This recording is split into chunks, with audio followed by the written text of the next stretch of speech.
But Doing good.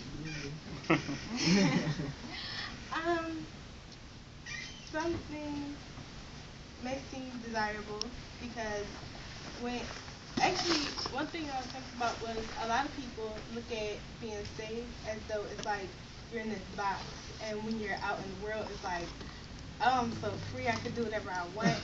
But one thing Malachi said to me before was that he had like a vision something of like me thinking of sin as like the fun thing, and that I'm like running from God, but little do I know I have a chain on me that the devil has put, and God is just and when the chain, it's only like you ever see a dog on a chain, and it's only so far he can go, and he said that when you can't go any farther with that chain, God is always right there with the key, like you thought you're in all this restraint with sin, and when God is like right there, like, you know, I got you. So, yes, one thing, and then we have the last one, which is, how you stop the cycle of falling out of your relationship with God, and what are some things that y'all think to help, like, stop the cycle of practically cheating on Christ? Cheating on Christ. Reading the Bible more. I guess like truly seeking Him or whatever to help you with those issues or whatever. Because or seeking help period. Because you're not gonna get out of it by yourself. I would say spending time with God, just trying to do things like almost like if you have like a regular relationship, like maybe waking up early to make sure people like wake up early to cook breakfast for somebody. Maybe you could wake up and talk to God and stuff like that early. Yeah. I would say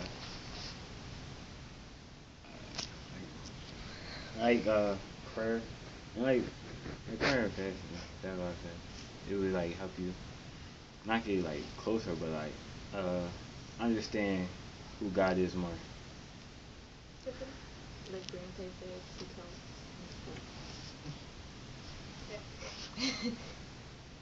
Well, I think first thing you should do is just acknowledge the fact that you were participating in whatever you were participating in. Because you say, well, why is that necessary? He already knows. But it's necessary because you need to confess that to the Lord so that He knows that you have a desire to turn your heart towards Him. So I think acknowledging the fact that I did do what I did, as opposed to trying to cover it up or make excuses for it, or any of those other things, should be the first step. And then, as the others have said, in terms of prayer and fasting and trying to reestablish a relationship with the Lord. Anybody else feel something? Are you asking about that particular question? Yeah, like how can you break the cycle of cheating on God?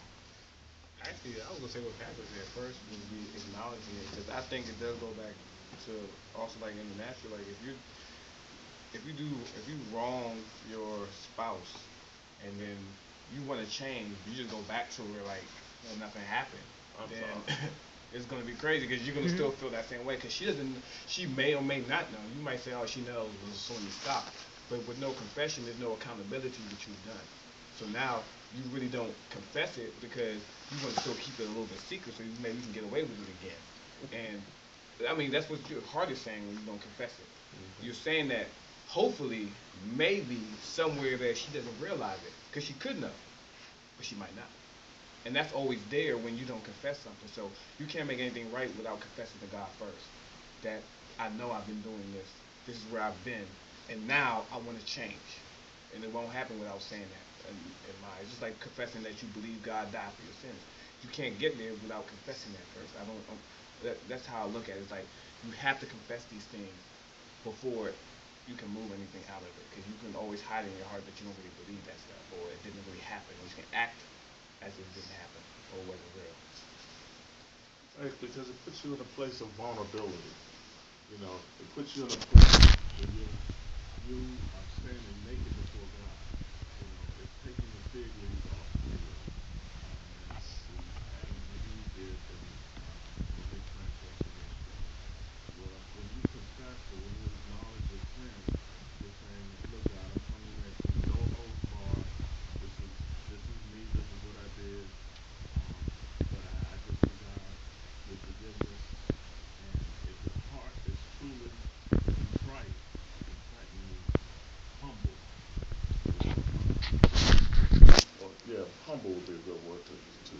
if your heart is really humble, and God knows that it's humble, then He will forgive you of, just, of whatever it was you did.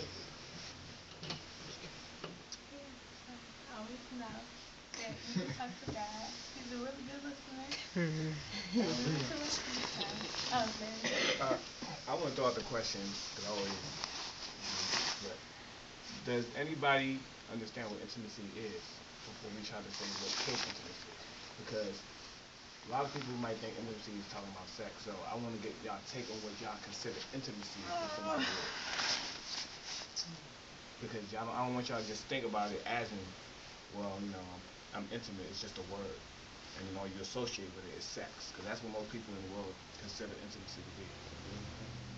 So, what's y'all take on intimacy? Go ahead, My take on intimacy with God is me being at my most honest and most, like, in a way, like, naked, like, not naked like physically, but like naked and like me and my heart and my mind, like me being just it's only just me, like there's no hiding anything or me trying to show a front about anything. It's just me, like, this is me. Like, I'll be honest with God, and maybe sometimes me being intimate with God is me crying, or me laughing, or me, like, being happy or being rejoiceful. But, like, it's just me at that, like, being me being intimate. Like, just all me.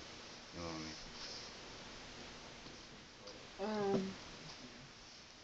I just honestly like having a deep relationship and like you're being vulnerable, like you're being like completely open, like here's all of me and like yeah.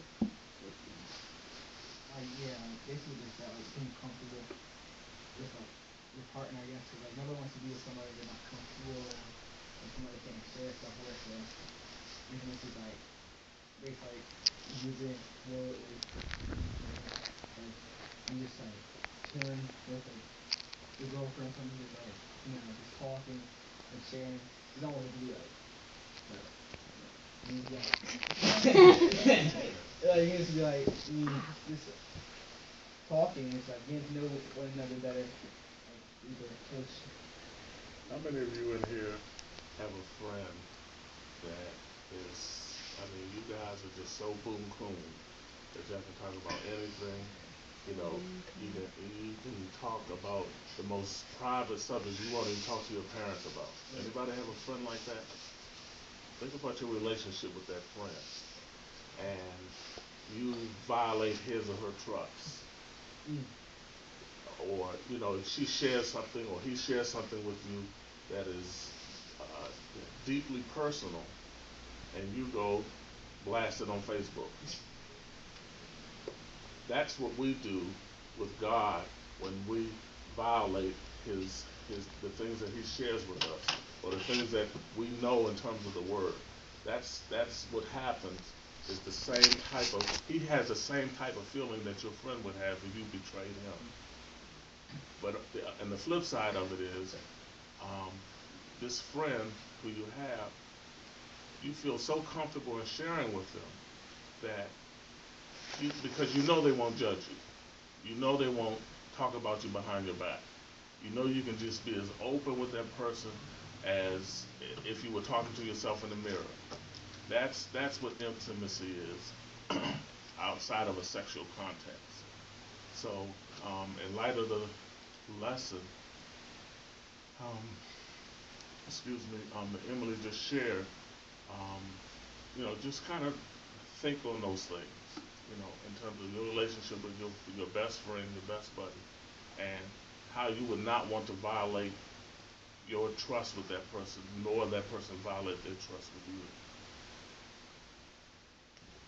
Say it. The last thing I said? I said, think about or meditate on how you would not like your best friend or whomever you're talking to expose something very intimate that you shared with them, and think about how it would hurt them and how it would hurt you if they did that to you.